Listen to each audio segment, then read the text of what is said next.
सहकारी संघाचा अध्यक्ष झाल्यानंतर आणि हाऊसिंग सेक्टरमध्ये सेल्फ डेव्हलपमेंट नावाची एक क्रांतिकारी योजना मुंबईत राबवित असताना आज त्या विषयाचं प्राधिकरण माननीय मुख्यमंत्र्यांनी जाहीर केलं, त्याला मंत्रिपदाचा दर्जा दिला आणि सर्वसामान्य मध्यमवर्गीय हाऊसिंगमध्ये राहणाऱ्या रहिवाशांना बिल्डरशिवाय विकास करू शकतात आणि बिल्डर जो नफा कमावतो तो सभासदांवर जागेच्या स्वरूपात किंवा कॉर्पोरेटच्या स्वरूपात त्या ठिकाणी त्यांना जादा लाभ मिळतो।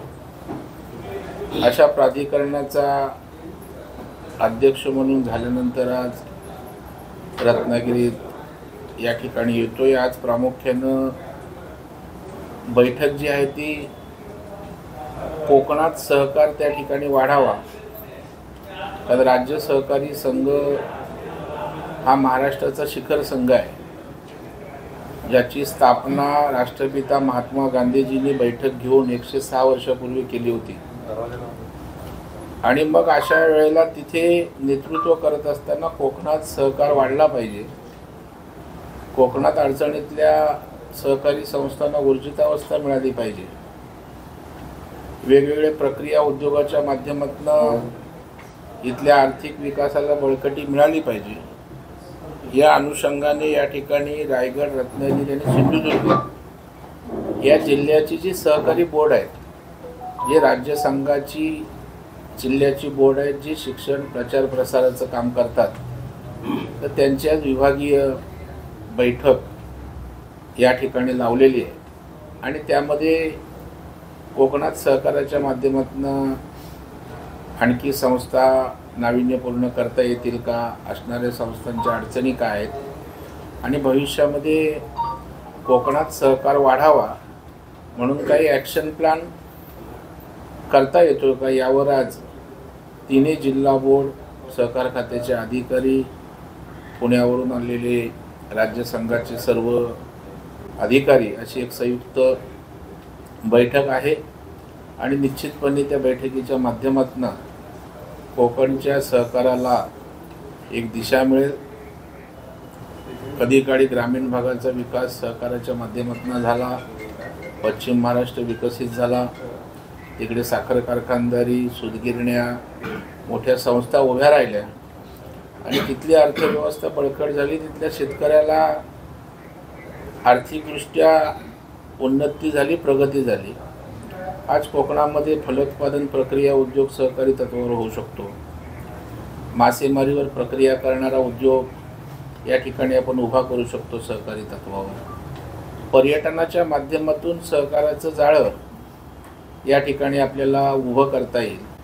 प्रामुख्याने या 3 सेक्टरवर असणाऱ्या संस्थांना बळकटी देणं, नवीन प्रकल्पासाठी सहकारी संस्था उभी करणं आणि त्यांना आर्थिक ताकद देऊन, मग रत्नागिरी जिल्हा मध्यवर्ती बँक असेल, आज मी त्यांच्याशी बोललो, वाटल्यास मुंबई जिल्हा मध्यवर्ती बँकसुद्धा त्या प्रकल्पांना अर्थसहाय्य करेल, राज्य सहकारी बँकेवर कन्सोर्शियम करू।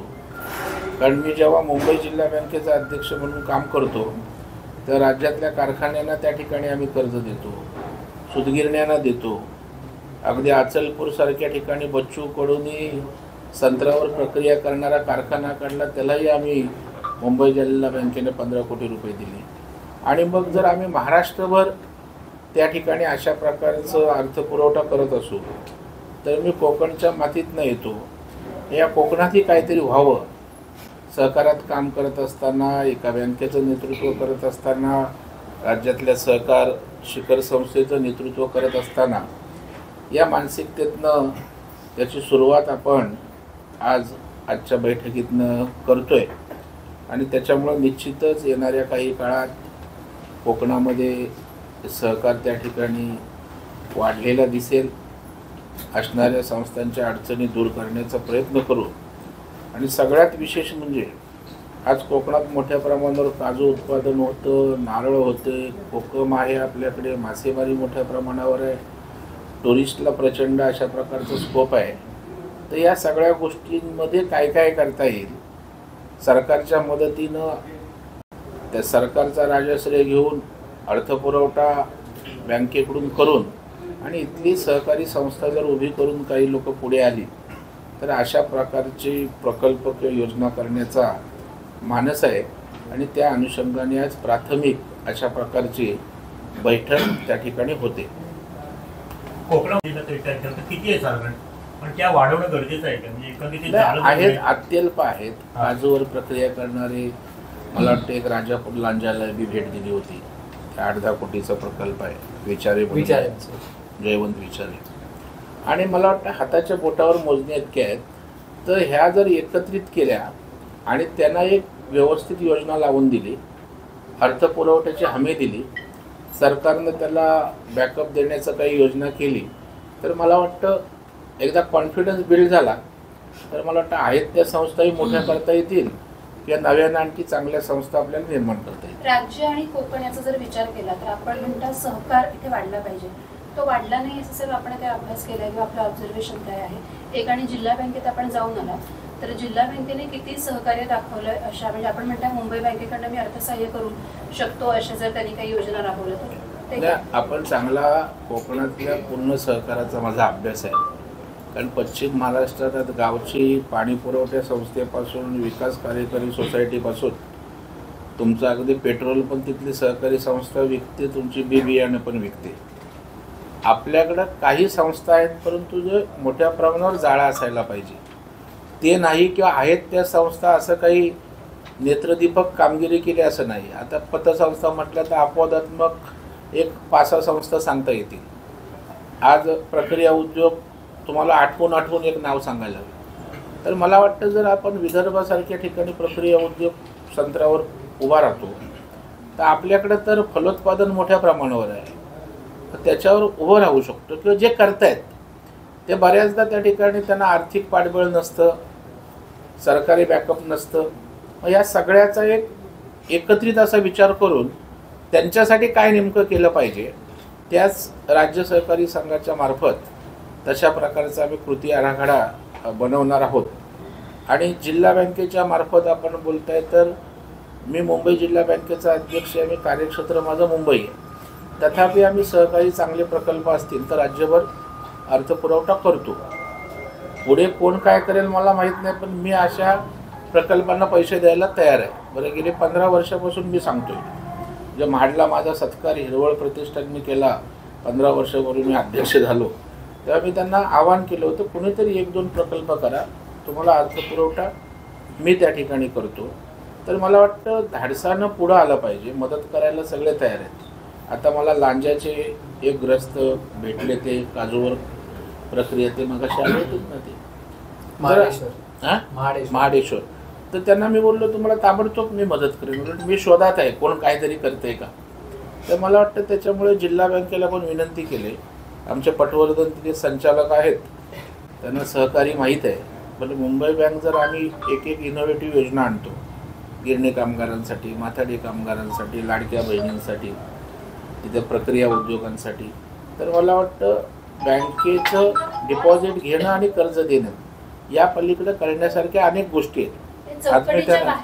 चौकटीच्या बाहेर जाऊन करण्यासारख्या अनेक गोष्टी आहेत. जवळपास 1.5 तास मी त्यांना मार्गदर्शन केलं काय करता येईल.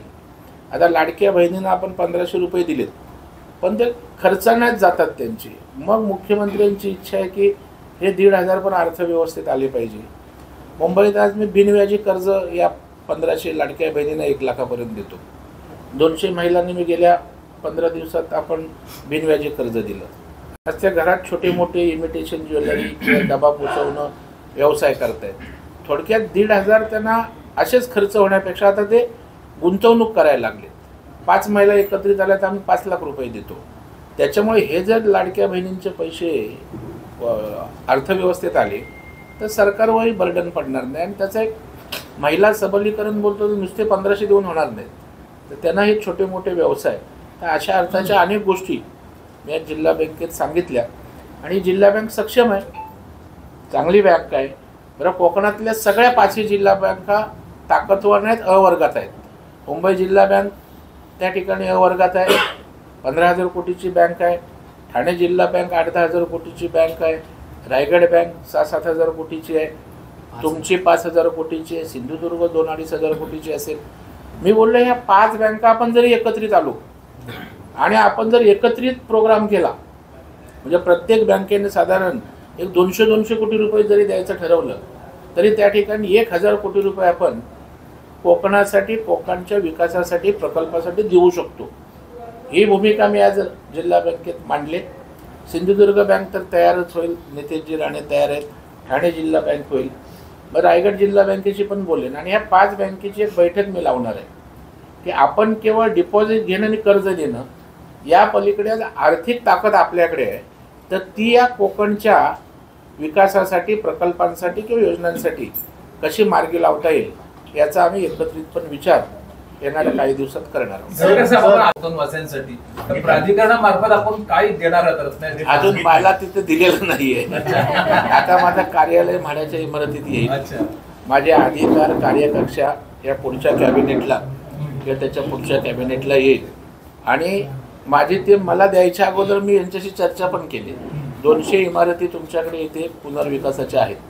त्या 200 इमारतींनी जर सेल्फ डेव्हलपमेंटचा प्लॅन केला किंवा 5-5 इमारतींनी क्लस्टर केलं तर जिल्हा बँक त्यांना त्या ठिकाणी पैसे द्यायला ती आता पॉलिसी आणत आहेत. आणि मग प्राधिकरणाच्या मार्फत वन विंडो परवानगी असतील, त्या ठिकाणी इतर गोष्टी असतील, त्यांना काही सवलती द्यायच्या त्या ठिकाणी देऊ. नेतृत्व तयार झालं, तसं सहकारात्मक नेतृत्व तयार नाही झालं म्हणून सहकार वाढला नाही. कोणीतरी सांगायला पाहिजे होतं. आज ते काम मी करणार आहे. कारण शेवटी कोकणात एवढी ताकद आहे आणि कोकणातले लोक इमानदार आहेत. म्हणजे का दुसरे कोण बेईमान आहेत असं मला म्हणायचं नाही तर त्याच्यावरनं बोलतील. फक्त कोकणातले लोक इमानदार. तर आज बघा आपण 5ही जिल्हा बँका वर्गात आहे. याचा अर्थ काय? मुंबईची, ठाण्याची, रायगडची, रत्नागिरी, सिंधुदुर्ग राज्यातल्या जिल्हा बँका बंद पडत आहेत. विदर्भातल्या बंद पडल्यात, मराठवाड्यातल्या बंद पडल्यात. याचा अर्थ आपण नीट चालवतो संस्था. आता आमच्या पटवर्धनांची स्वामी स्वरूपानंद आहे, उत्तम संस्था, 0% NP. पण आता ह्यांच्या सगळ्यांना एकत्रित करून इतर संस्थांना ताकद देण्याची गरज आहे. त्या नवीन झाल्या पाहिजे. एक स्वरूपानंद काही चित्र नाही बदलू शकत. अशा 10 स्वरूपानंद जर झाल्या तर त्यांचं जसं मी आता 5 बँका एकत्रित येऊन आम्ही काय करू का? आता साखर कारखान्यांना आपण कन्सोर्शियम कर्ज देतो. राज्य बँक पैसे देते, आम्हाला जिल्हा बँकेला बरोबर घेते, त्या जिल्ह्यातली एखादी बँक घेते. मग साखर कारखान्यांना आपण एकत्रित कर्ज देतो. मग साखर कारखान्यांना कन्सोर्शियम करू शकतो. तर कोकणातल्या प्रकल्पांना राज्य सहकारी बँक, तुमची जिल्हा बँक, आमची समजा मुंबई बँक, हे का नाही मग एकत्रित कन्सोर्शियम करू शकत? तर अशा प्रकारच्या योजना आहेत. पण शेवटी योजना राबवत असताना करणारी लोक पुढे आली पाहिजे. आज मी सेल्फ डेव्हलपमेंट मुंबईत 15 वर्षापूर्वी सुरू केलं. तेव्हा मी चाचपडत केलं. मी मुंबई बँकेचं धोरण केलं. आमची सभासद हाऊसिंग सोसायटीला ट्रायल बेस बोललो, तुम्ही सेल्फ डेव्हलपमेंट करा बिल्डरशिवाय. माननीय मुख्यमंत्र्यांचा आशीर्वाद असल्यामुळेच ही गाडी पुढे गेली. ते स्वतः फोन करायचे म्हाडात, BMCत देवेंद्रजी, आणि त्या 1-2 अशा त्या हाऊसिंग उभ्या राहिल्या.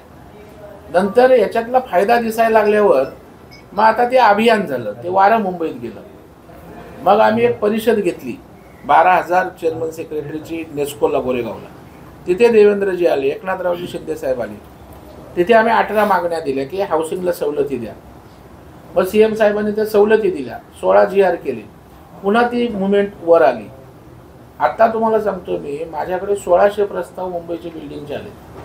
46 हाऊसिंग सोसायट्यांना मी कर्ज दिलं, त्यातल्या 16 इमारती उभ्या राहिल्या. हे सुरू केलं कधी? मी 16-17 वर्षापूर्वी. आज प्राधिकरण स्थापन झालं. देवेंद्रजींनी माझी कमिटी नेमली, दरेकर समिती. मी अहवाल दिला की हे सेल्फ डेव्हलपमेंट कसं होऊ शकतं, आणि मी सांगितलं प्राधिकरण नेमा. त्यांनी प्राधिकरणाची माळ पण माझ्याच गळ्यात त्या ठिकाणी मारली. त्याच्यामुळे सांगायचं तात्पर्य, आता नंदादीप सोसायटी आहे, तर तुम्ही पत्रकार आहात, पाहिजे तर तुम्ही सगळे आम्ही व्यवस्था करतो तुमची येण्या जाण्याची सगळी. तिथे नंदादीप सोसायटी 360 स्क्वेअर फीटात राहत होते. बिल्डर त्यांना 700 स्क्वेअर फीट देत होता. तर तेवढा स्वयंपुनर्विकास मुंबईत वारा होतं. ते माझ्याकडे आले, म्हणजे भाऊ आम्हाला कर्ज मिळेल का? बोललो हो आमची पॉलिसी आहे. त्यांना 40 कोटी रुपये दिले. 360चे बिल्डर 700 देणार होता. किती स्क्वेअर फीट मिळालं असेल त्यांना स्वयंपुनर्विकास करून? 1400 स्क्वेअर फीटाच्या घरात राहायला गेले. पार्ल्यासारख्या श्रद्धानंद रोडला, चारकोपला त्या ठिकाणी श्वेतांबरा सोसायटी म्हाडाच्या वसाहतीवर, तिथं स्वतः मुख्यमंत्री चाव्या वाटप करायला आले होते. त्यांनी स्वतः बिल्डिंग बघितली, फ्लॅट बघितली, उत्तम दर्जाचे फ्लॅट. तिथे 400चे बिल्डर 600-650 देत होता, 1100 स्क्वेअर फीटात राहायला गेले. हे एवढा सगळं बिल्डर कमवणार होता. हे सगळा बिल्डर जे कमवणार ते सभासदांवर मोठी जागा मिळते. याचं काय फार मोठं टेक्नॉलॉजी मुंबई पुण्यापुरतं की संपूर्ण महाराष्ट्रासाठी. आपण काय रत्नागिरीमध्ये जर लोकांना कॉन्टॅक्ट करायचं ते संपूर्ण सरळ मिळेल. आता काय तुम्ही तुम्ही सांगताय लोकांची माहितीच नाही रत्नागिरी. प्राधिकरण तर आत्ता स्थापन झालंय, म्हणजे आता थोडा लेट तर जाऊ द्या. आत्ता प्राधिकरण झालंय. आता आपण मुंबईतनंच चालवणार ते.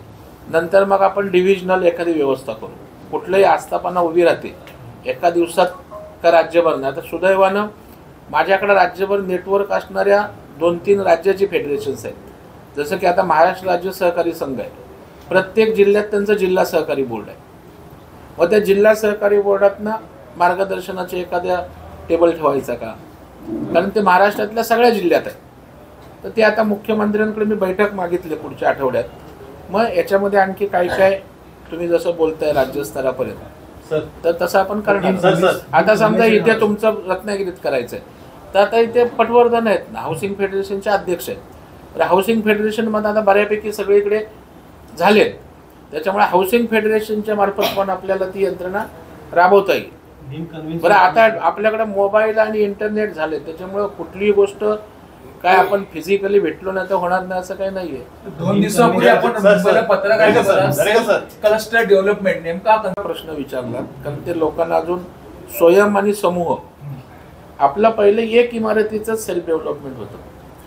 परंतु जेव्हा मुख्यमंत्री कांदिवलीला आले माननीय देवेंद्र फडणवीस साहेब, तेव्हा आम्ही त्या इमारतीचं उद्घाटन करून ते मी आणि योगेश सगळे त्यांच्या गाडीतनं जात असताना बाजूला सेल्फ डेव्हलपमेंटच्या अशा 2 इमारती उभ्या राहिल्या होत्या.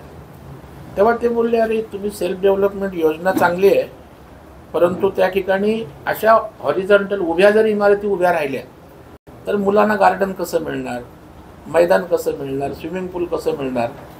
तर मला म्हटलं, प्रवीण तुम्ही याच्यामध्ये क्लस्टर घ्या.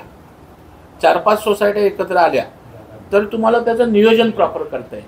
आणि समूह एक क्लस्टर जे आहे हे स्वतः देवेंद्र फडणवीस साहेबांनी या प्राधिकरणात टाकलेलं आहे. कारण एखादी वसाहत विकसित झाली तर इतर अमेनिटीज आपल्याला प्रॉपर देता येतात. तो क्लस्टर म्हणजे ती आहे. तर ही संकल्पना कोकणामध्ये राबवता येईल का? कारण इथे कसं विखुरलेले असतात, मुंबईला एक ठिकाणी असतात, ते क्लस्टर झोन तुमचा इकडे हळूहळू आपल्या शहरात पण बघाल आता एक कॉलनी व्हायला लागली. म्हणजे हे काय एकदम काय लगेच, आणि उलट छोट्या छोट्या इमारती आपल्या शहरात रत्नागिरीसारख्या सोप्या आहेत. आता क्लस्टरला लागून जर 4-5 बिल्डिंग असतील तर ते एकत्रित येऊन करू शकतात.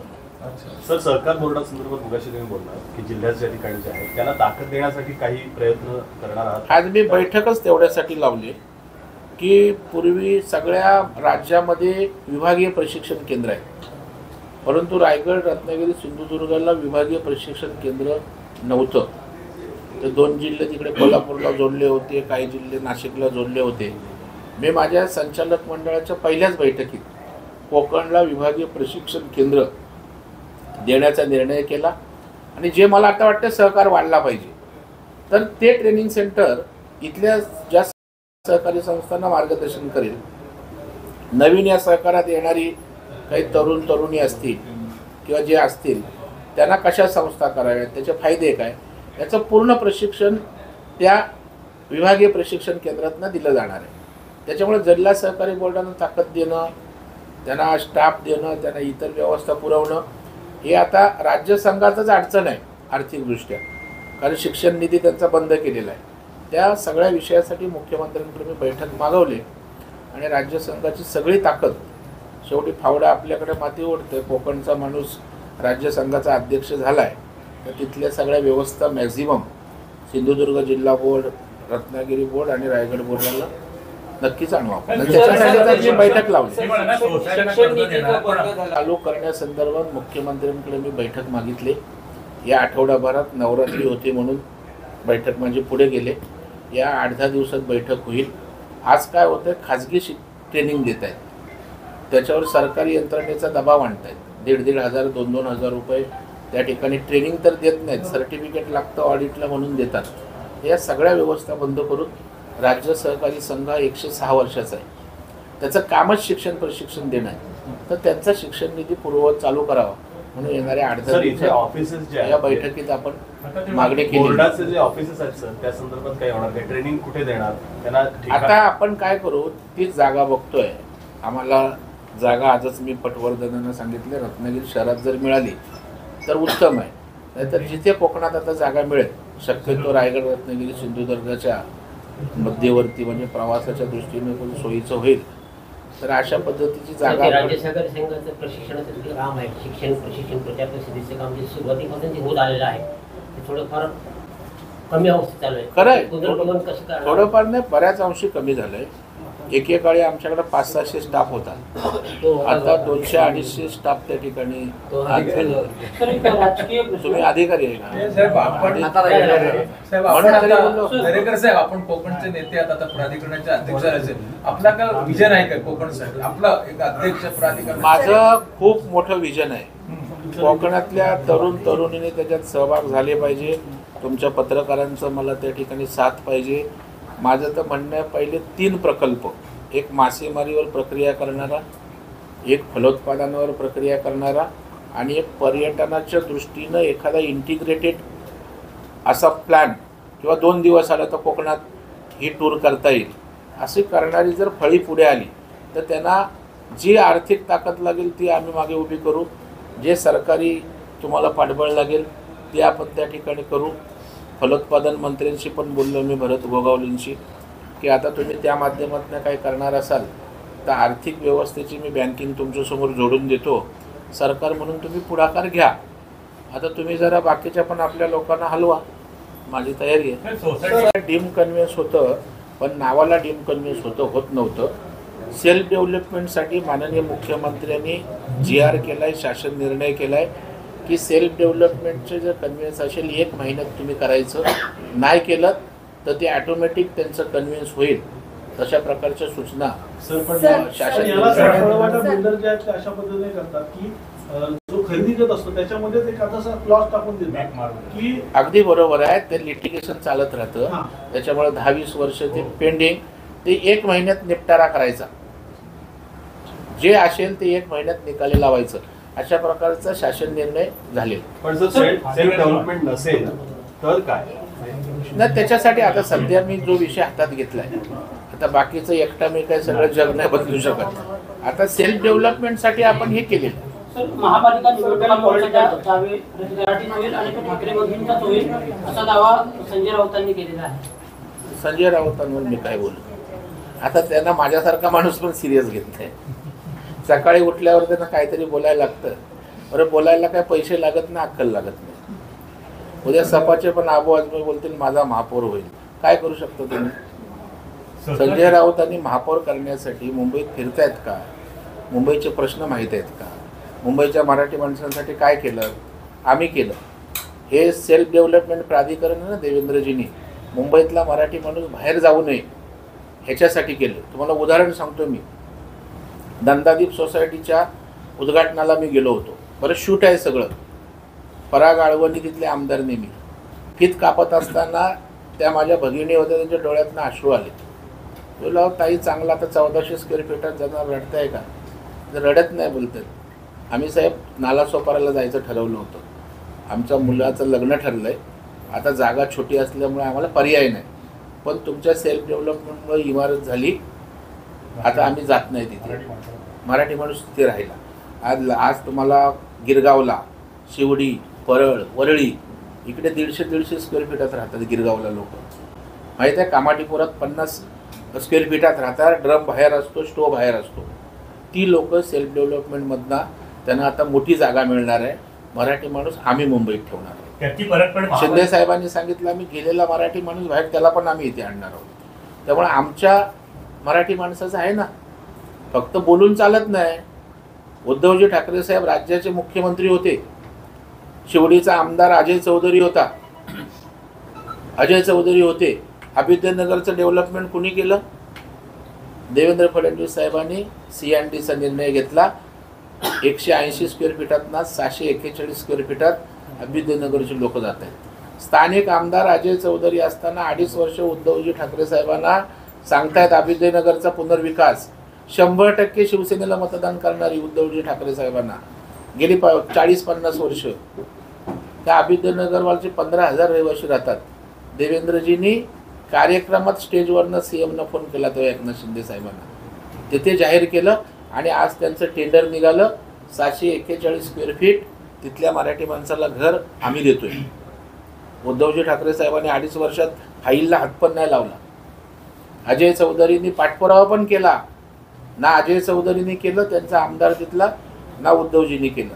आणि मराठी माणसांच्या गप्पा संजय राऊत मारणार. काय फायदा? अजिबात धोका नाही. आणि असं काय राजकारणात का 2 पक्ष एकत्र येत नाहीत का? महाविकास आघाडी 3 पक्षांची आहे, आमची महायुती 3 पक्षांची आहे. लोकशाहीमध्ये कितीही पक्ष एकत्र येऊ शकतात. नेते आहेत ते एकत्र आलेत. आता धोका बिका काय कोणी एकत्र येत नाही. परत धोका आहे की नाही ते मागच्या विधानसभेत मुंबईकरांनी दाखवून दिलं. त्यांचा धोबीपछाड झाला. मुंबईतलं मतदान बघा, आम्हाला महायुतीला झालंय. बरं, ज्या पद्धतीनं माननीय देवेंद्र फडणवीस साहेब मुंबई त्या ठिकाणी डेव्हलप करतायत. आज तुम्ही अटल सेतू जा, कोस्टलनी जा, मेट्रो बघा, काय स्पीडने त्या ठिकाणी त्याचं जाळं पसरतंय. मग जर मुंबईचा चेहरा बदलतोय, दिसतोय मुंबईकरांना, स्वतः देवेंद्र फडणवीस साहेबांनी आज ओनरशिप घेतली मुंबईची, स्वतः त्या काळजीपूर्वक करतायत. आणि तुम्ही 30 वर्ष केलंत ना, आता आम्हाला 10 वर्ष करू द्या आणि लोक आमच्या सोबत आहेत. त्यामुळे आता त्यांच्या हातातना मुंबईकर गेलाय, मराठी माणूस पण गेलाय.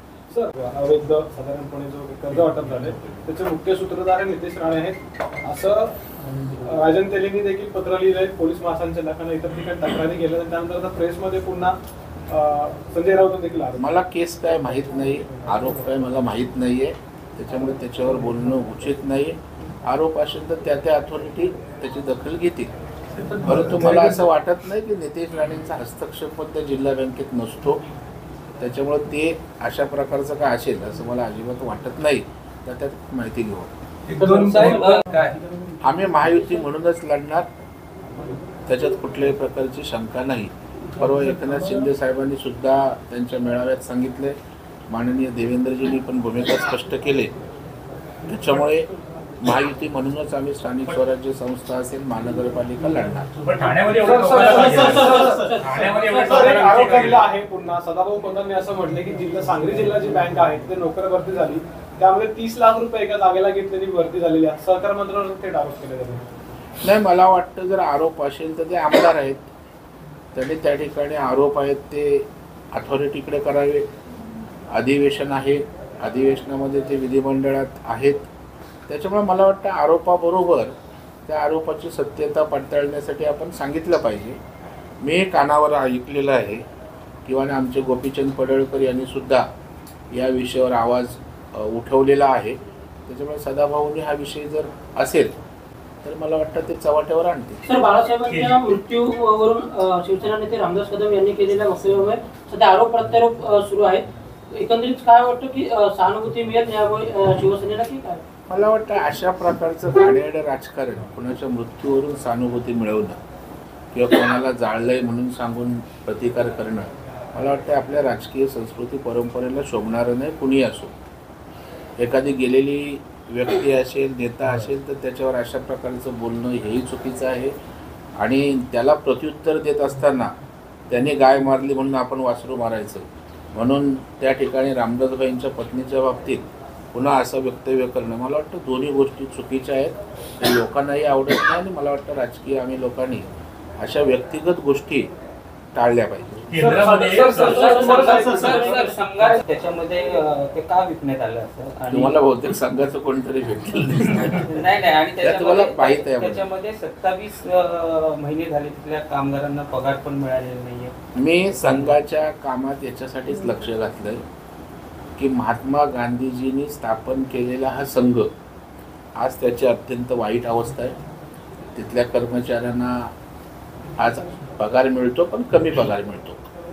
तिथं BOT तत्वावर बिल्डरला एकाला दिलं होतं, हे मी सगळं थांबवलेलं आहे. BOTवर जर चांगला विकास केला तर संघाकडेही पैसे येतील, कर्मचाऱ्यांचे पगार होतील.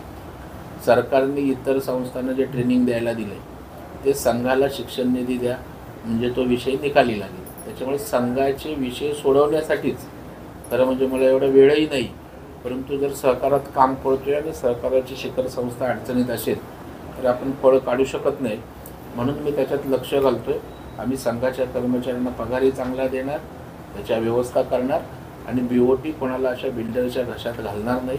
आम्ही स्वतः त्या ठिकाणी डेव्हलप करू आणि त्याचा जो काही नफा होईल तो संघाच्या वाटचालीसाठी सहकार प्रशिक्षणासाठी उपयोग होईल. एक लक्षात ठेवा, आपण आपलं घर असेल कुटुंब तर आपल्या असणाऱ्या पगारामध्ये आपण आज काय घ्यायचं, उद्या काय कमी करायचं, हे आपण नियोजन आपल्या संसारात करत असतो. शेवटी राज्य सरकार म्हणून पण एक व्यवस्था आहे आणि येणारे पैसे, होणारा खर्च याचा आपण ताळमेळ लावायला लागतो ना. बोलणं मागणं खूप सोपं असतं, परंतु शेवटी आपण जसं घर चालवतो, आपले बाबा आपण कमी जास्त गोष्टी घेतो, एखादी टाळतो, तसं सरकार चालवत असताना प्रायोरिटी काय आहे, कशाला महत्त्व दिलं पाहिजे, अशा गोष्टीचा विचार करून सरकार चालवलं जात असतं. सहकार क्षेत्रामध्ये राजकीय हस्तक्षेप काही प्रमाणात अति प्रमाणात झाल्यामुळे काही संस्था अक्षय तोट्यात गेल्या, पश्चिम महाराष्ट्राचे विदर्भ. पण कोकणात तसं राजकीय हस्तक्षेप त्या संस्थांमध्ये होत नाही. तेच बोललो ना, कोकणात उलट सहकार जास्त ताकदीनं वाढू शकतो, याच्यावर माझा पूर्ण विश्वास आहे. कारण कोकणातली लोक त्या ठिकाणी अशा प्रकारचा गैरव्यवहार त्या ठिकाणी करत नाहीत. सगळ्या संस्था ज्या चालल्या आहेत त्या चांगल्या आहेत, काही अपवादात्मक असू शकतील मला माहीत नाही, परंतु जसं विदर्भ मराठवाड्यात मोठ्या प्रमाणावर संस्था त्या ठिकाणी प्रशासक नेमले गेले, लिक्विडेटर नेमले गेले, तशी परिस्थिती नाही. फक्त या सगळ्यांना संघटित करून आज नीट ताकद आणि दिशा देण्याची आवश्यकता आहे. तर राज्य सहकारी संघाच्या मार्फत माझा तो प्रामाणिक प्रयत्न राहणार आहे. तुमच्या बाजार समितीवर नाही, म्हणूनच असं एक एक त्या ठिकाणी निवडून येत आहेत. आता बाजार समितीवर सभापती झाले, पुढे काय, तर त्यांच्याशी मी चर्चा केली व बाजार समितीचं उत्पन्न कसं वाढावं, इथे असणारी उत्पन्न ते म्हणतात फक्त मासे आमच्याकडे येतात आणि काय दुसरं, तर इतर पिकं पण आली पाहिजे. तर इतर पिकं जर बाजार समितीतनं गेली तर बाजार समिती स्ट्रॉंग होईल, त्याचा उपयोग शेतकऱ्यांना आपल्याला होईल. तर त्याच्यामुळे व्यवस्था आहेत, फक्त त्या व्यवस्था स्ट्रेंथन करण्याची आवश्यकता आहे. मला वाटतं आता एक आता बाजार समितीचे ते भेटले, इतर बाजार समिती कोकणात काय करण्यासारखं आहे, कोकणात होणारी उत्पादनं सगळी बाजार समितीच्या मार्फत गेली पाहिजे. आज कोणतरी मुंबईतनं येतो दलाल, आपला मोहर आला की आंबा खरेदी करतो, तुटपुंजे पैसे आपल्या लोकांना देतो. तर आपली गरज असते, अडचणीत असतो, जो काही व्यापारी देईल ते घेतो. तर आता मी मुंबईत शेतकरी टू ग्राहक अशा प्रकारची पणनची एक योजना आणतोय. शेतकऱ्याचा माल मुंबईमध्ये ग्राहक डिपार्टमेंटल सहकारी स्टोर्स करायचे, जसं आपणा बाजार मुंबईत होतं, आणि त्या स्टोअरमध्ये भाजीपाला असेल तिथे आणून विकायचा, अन्नधान्य कडधान्य जे आहे तिथे विकायचं. याचा फायदा काय होईल, शेतकऱ्याला थेट पैसे मिळतील त्याच्या बांधावर. मुंबईकरांना स्वच्छ, मुंबई पुणे समजा शहर आहेत, स्वच्छ आणि ताजा भाजीपाला कडधान्य मिळेल. त्याच्यामुळे दोघांच्याही गरजा भागल्या जातील आणि मधली जी दलालाची चेन आहे ती निघून जाईल. आता मुंबईमध्ये अशा प्रकारची पहिली 3 डिपार्टमेंटल स्टोअर मुंबई जिल्हा बँकेच्या सहकार्यानं आणि कंझ्युमर फेडरेशन जे आहे असं संयुक्त विद्यमाने आम्ही करतोय.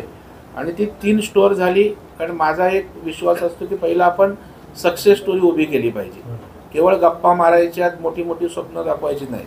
सेल्फ डेव्हलपमेंट मी इमारती उभ्या केल्यात, तशी 3 डिपार्टमेंटल स्टोअर मी मुंबई बँकेच्या मार्फत अर्थपुरवठा करून महाराष्ट्र स्टेट कंझ्युमर फेडरेशन त्यांना पुढाकार देऊन पणन मंत्र्यांच्या मार्फत आम्ही ती योजना त्या ठिकाणी आणतोय.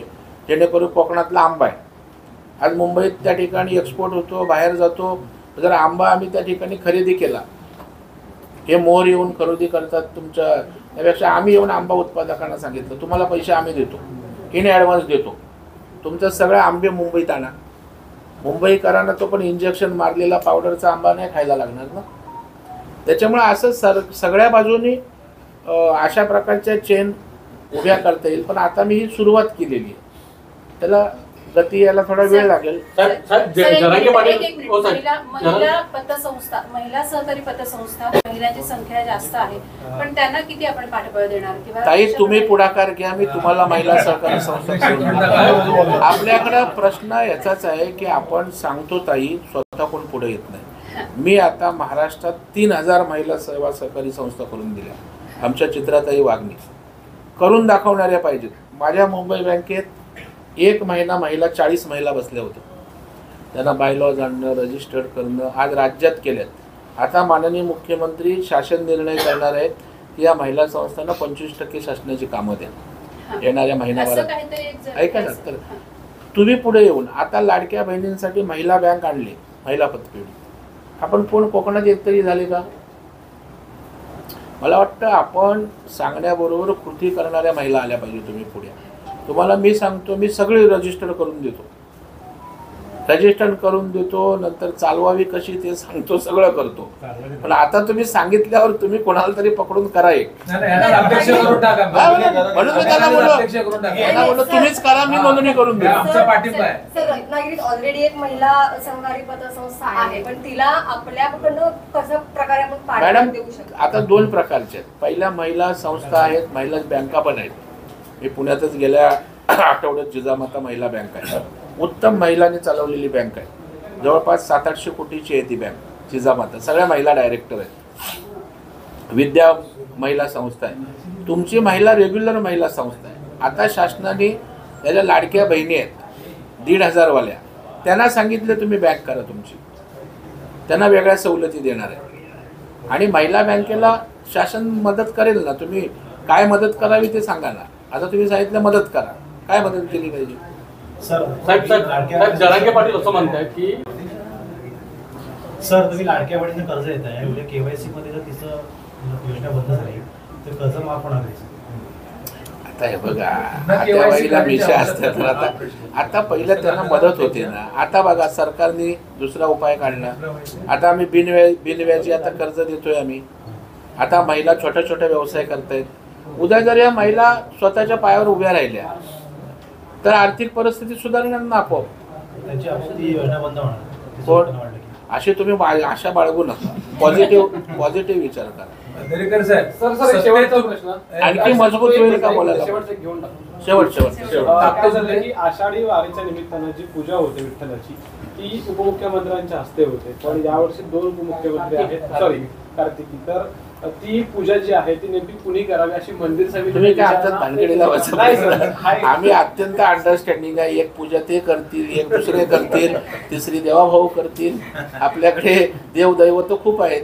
अजिबात भांडण लावू नका. आमच्यात कधीच भांडण होणार नाही, आम्ही ठरवून ठेवलं.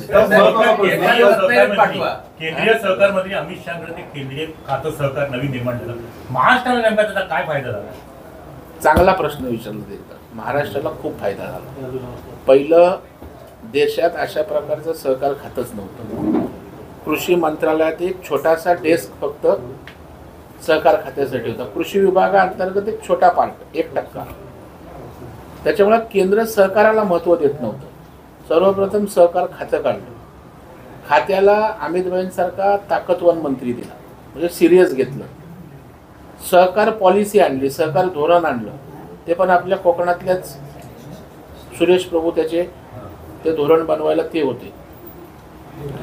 केंद्राच्या मार्फत साखर कारखानदारी जी जगले ती केवळ केंद्रामुळे. 10-12 हजार कोटीचं टॅक्स होते. ते टॅक्स जर माफ नसते झाले तर कारखानदारी पुन्हा उठलीच नसती.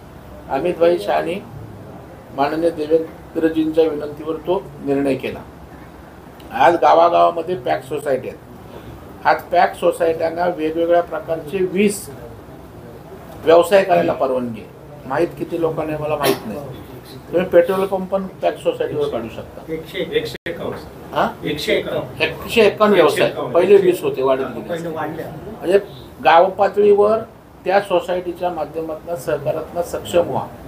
तुम्ही खते बी बियाणं विका, जे काय व्यवसाय करायचे ते करा. हे केंद्राच्या सहकार गावच्या ज्या सोसायटी आहेत त्या. सोसायटी हा विविध कार्यकारी सोसायटी ते केंद्राने त्या ठिकाणी दिलं. सहकारात स्वतः अमितभाई शाह हे स्वतः सहकारातनं आलेले आहेत. ते त्या ठिकाणी अहमदाबाद जिल्हा बँकेचे अध्यक्ष राहिलेले आहेत. त्याच्यामुळे गावच्या विविध कार्यकारी सोसायटीपासून ते देश पातळीपर्यंत पूर्ण सहकार त्यांना माहीत आहे. आणि स्वतः त्यातला माणूस असला ज्याला माहीत आहे की त्याच्यामध्ये मदत होत असते. आणि त्याच्यामुळे केंद्राच्या सहकाराने उलट राज्यातल्या सहकाराला ताकद दिली आणि भविष्यात वाचवणार आहे केंद्र. दरेकर साहेब मासे ते त्याचं कारण त्याच्यामध्ये मी पुन्हा मुंबई गोवा महामार्ग अजून 10 वर्ष होईल हे तुम्ही आता पण सांगू शकत नाही. म्हणजे त्या गोष्टी कधीतरी पूर्ण व्हायला पाहिजे का नको? तुमच्या गोष्टीशी मी पूर्णपणे सहमत आहे. परंतु आता हे स्वतः सुरू केलं पाहिजे. आता मी दुसऱ्याकडून अपेक्षा करण्यापेक्षा आता मी सुरू केलंय की नाही. आता मी जे हातात घेतले मिशन ते जर तुम्हाला हलताना दिसलं नाही तर मला आपण बोलू. तुम्हाला तसं ताकदीला नेते आहेत पटवर्धन तुम्हाला मदत करतात. हो पटवर्धन आहेत सगळेच लोक करतील. तुम्ही पण पत्रकारांची मदत आम्ही करू ना. पाहिजे. तुम्ही आम्हाला ठोकत बसलात तर मग आम्ही तुम्ही प्रोत्साहन दिलं पाहिजे. पत्रकारांना मुंबईला जागा द्या रत्नागिरीच्या काम करा. मागा भूखंड भूखंड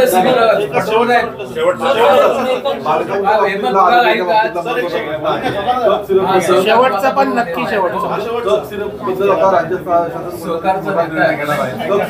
जे लहान मुलांना कप सिरप दिलं जातं त्याच्यामुळे मध्य प्रदेशात 2 मृत्यू झालेले आहेत. महाराष्ट्र शासन देखील त्याच्यावर पुढे विचार करण्याच्या याच्यावर चांगलं आहे ना. जर नुकसान झालं असेल मध्य प्रदेशला आणि एखाद्या औषधाचा पुनर्विचार करणार असतील तर त्याच्यामध्ये प्रतिक्रिया काय चांगली गोष्ट आहे. ओके